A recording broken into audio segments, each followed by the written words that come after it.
everybody, and welcome back to the Blues Knot channel. And today I'm back with another match preview, aka Quakes preview, and it's round 2 of our matchup against the Vancouver Whitecaps, although technically it's actually round 3 because this is our third and final matchup against the Whitecaps this season. But it's round 2 because of the fact that we just played the Whitecaps 6 days ago, and we know what happened last time when we played the Whitecaps 6 days ago at home, which is that we looked like we were gonna finally end our winless home streak in that game when we took a 2-0 lead into halftime.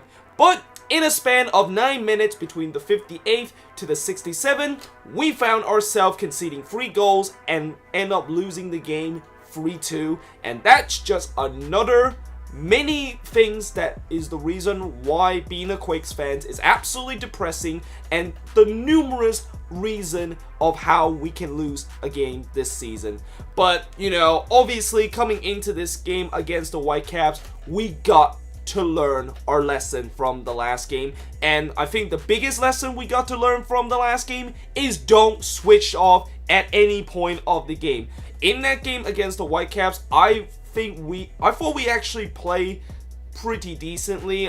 We were looking very good in the first 20 minutes, but then just a lapse of concentration for us between the 58 and 67 minute, and in a span of 9 minutes where the Quakes just completely forgot how to defend and forgot how to actually play proper soccer, they conceded 3 goals and basically lost the game. We cannot allow that to happen again in this match. And certainly the Whitecaps, as I have heard from a couple of Whitecaps fans, they said that this is a team that not only is built for transitional attack, but it's also a team that tends to have these kind of good spell of period, just kind of like short stint of period where they can easily just punish the team like that. And that 9 minutes was a classic kind of example of that. Now, the other thing that I hope that we also learn our lesson in this game is that don't give the ball away in the midfield and also concede silly kind of free kick goal. You know, the first goal we conceded, it was all because we conceded a free kick in a very good position for them to potentially put it into the back of net, which they of course did, although I'm pretty sure a lot of you said that Tarbell should have clearly saved that, and when you look on the replay of that, he definitely did get a hand to it, and you could argue that he should have definitely saved that. But you know, the last two couple of goals was a combination of us giving the ball away and also the fact that we just couldn't get back in time with this deadly transitional attack. I mean, that I've been saying that in the match preview, and I'm pretty sure everybody knows Vancouver has a very deadly kind of counter-attacking and transitional attacking style, and yet still we think that that is not going to be a priority, and that we don't make sure we immediately get back to try to cut out their transitional attack. Although, to be fair, at times we actually did pretty well in that kind of phase, but we definitely need to not only do very well, but also do it for the full 90 minutes. Now, coming into this game and the players that I think we're going to watch out for. So last time I emphasized how we got to watch out for Alphonso Davies. Well, he didn't have a good game, but the thing is, I forgot to mention that there were other players on this team that can definitely score goals. Guys like Jordi Reyna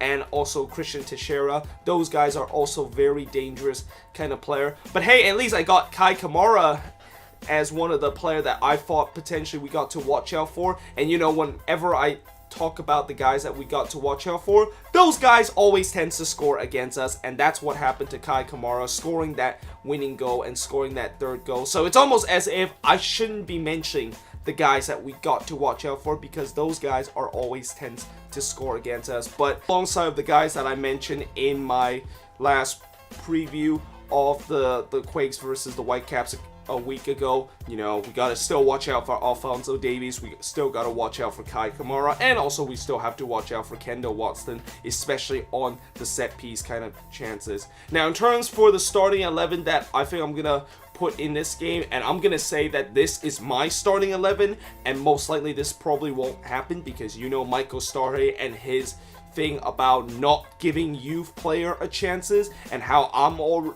kind of started to want to start this movement of play the kids movement for our team. Consider how for the rest of the season we pretty much we pretty much have nothing to gain or lose, and we pretty much are unofficially eliminated in the playoffs. But in terms of goalkeeper, unfortunately, I'm gonna have to put Tarbell in there, and still no signs that JT Marcinkowski has been called up from Reno, which I'm very disappointed, and I feel like they should definitely call him up very soon, because Tarbell, he is absolutely garbage. Even in that FC Dallas game, he was one of the main reason why we gave up those free goals. I mean, those free goals, well, I think maybe besides the second one, the first one he definitely should have prevented. Like, the fact that he literally just punched the ball right into Maxi Urruti's path. I mean, that's just classic Tarbell, and that is one of the reasons why everybody hated him. But unfortunately, since Marcinkowski hasn't been called up, he's going to be there in the goalkeeper position. In the left back, unfortunately, I'm going to have to put Salinas again. And again, Salinas had a very poor game against Dallas, and some of the goals that we conceded were the reason of him making very kind of bad defensive mistake. But like I said, with the left back position throughout the season, we just don't have anybody else that can play left back besides Salinas, and anybody decent to play in that left back position besides Salinas. So he's going to be going there. And then in the center back partnership, I'm going to say it's going to be Kashia and also Youngworth. You know, one thing that was very interesting with this partnership is that in the last two games, when both of these players are playing in that center back role, we conceded a total of 6 goals. So that is definitely not what I expected, considering the fact that, you know, I thought ever since we bought Kashia into this team, he has definitely solidified our defense, and that, you know, Youngworth is gonna be always very good in that center back role, and that I've been saying earlier in the season that we should have played Youngworth in that center back, because he's by far our best center back in our team. But in the last two games, it definitely does not look like that. It looked like both of those players looked very bad. But still, I'm hoping that that's just maybe kind of like a short stint of them just kind of gone awful, and that I still believe that Kashia and Youngworth are still two of our best defender. And I don't want to just put Cummins or Quintana back into the squad, because they haven't really been playing for a while. Although, to be fair, maybe we could put them back into the squad. Maybe I might put Cummins for Youngworth, because remember, this is the 3rd game in 7 days for pretty much most of our guys in the squad, especially in the 2 center back that we had with Kashia and Youngworth having played the first 2 games. But in terms of the right back, I'm still going to stick with Nick Lima, who definitely has kind of struggled in these last couple of games. I'm not going to lie, Lima, as much as I've been saying that he's been probably the most consistent kind of performer throughout this season, he has definitely struggled a couple of times.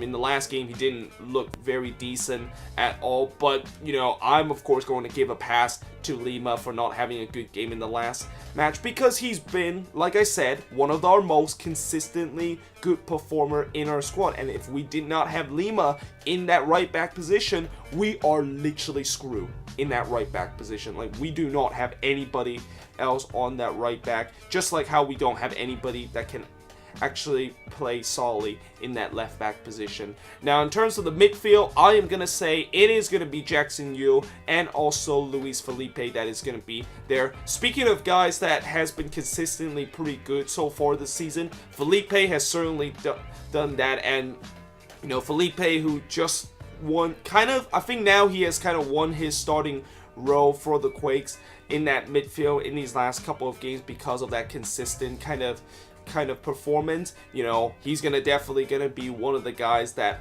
we will definitely treasure him as our main midfielder. But I'm of course going to put Jackson Yu in here, because it's part of the play the kids moving, and that we got to give Jackson Yu a chance. Why is this guy sitting on the bench and just watching it from the sideline? We are literally just clearly killing his confidence and killing his youth development that he desperately needed if he wants to be a decent player in the future. So I'm going to say Jackson Yu is going to be there. And then on the on the free central attacking mid, I am going to say we're going to put Vako in there, but I'm also going to put Tommy Thompson on the right, and I'm going to put Hika in there. You know, Vako in the last game, many people said that he got man of the match, and certainly I think in some way you could say he deserved that man of the match because he scored 2 goals and also assisted 1, and he was involved with all 3 of those goals.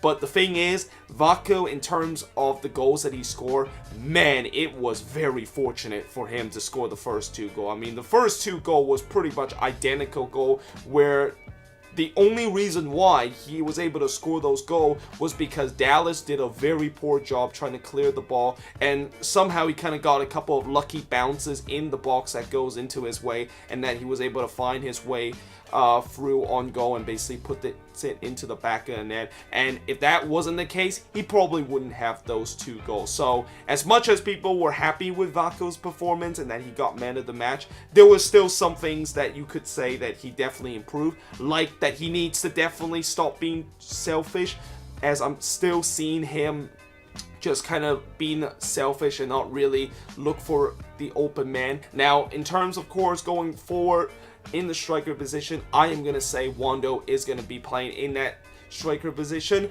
And who knew that when you put Wando in the starting 11, he would turns out to score a goal, and he would score the winning goal in that game against FC Dallas. I mean, it definitely isn't really rocket science that everybody's been saying that Wando should be starting and that he should be starting in that striker position, not just to potentially break the record, but just give some kind of leadership and give some confidence on that team. And who knew that that actually worked against FC Dallas? So because of that, I'm going to say Wando is going to be playing in that striker position, and that Hussein for now is going to be relegated in the bench because Hussein hasn't really been scoring goals for us, and that he's kind of started to be in this little cold streak of him not scoring goals. So yeah, Wando is going to be there, and that of course is my starting 11 for this game. And in terms for the prediction of this game, well, you know, I still think that we can potentially get a good result in this one, despite the fact that we did lose a couple of days ago against the Whitecaps. We still have a very good record against the Whitecaps in these last couple of games, minus the one that we just played. So I'm going to say we're going to probably get a draw in this game, and I'm going to say it is going to be a 2-2 draw between the Quakes and the Whitecaps, just like what happened in the first game of the season. But yeah, hope you guys enjoyed this video. If you do, make sure you guys leave a like, smash that subscribe button, and yeah, I will see you guys next time.